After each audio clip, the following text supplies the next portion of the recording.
Il silicone è un potentissimo adesivo che fino a poco tempo fa sembrava impossibile poter rimuovere senza l'utilizzo di prodotti chimici specifici.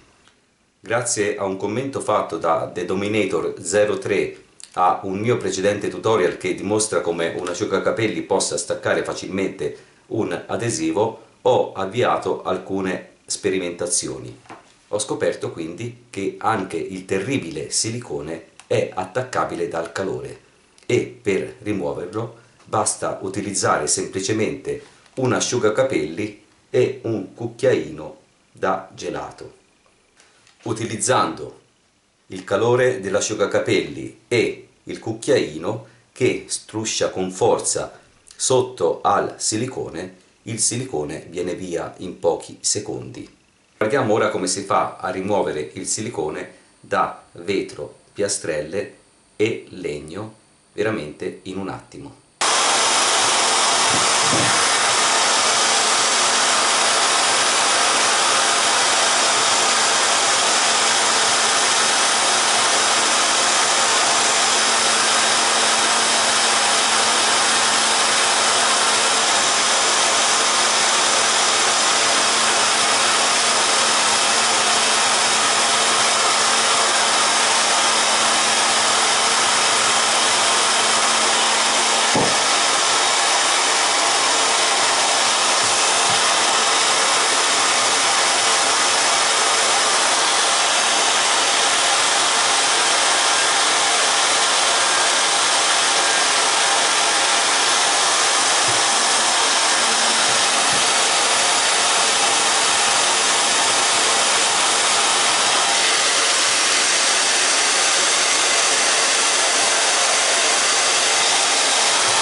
Da oggi le terribili tracce di silicone sparse in qua e là, o il vecchio silicone ingiallito e brutto, resteranno solo un ricordo e l'intervento di rimozione potrà essere effettuato da chiunque in pochi istanti, senza spendere niente e soprattutto senza utilizzare specifici prodotti chimici. Buon lavoro e buone pulizie a tutti, arrivederci.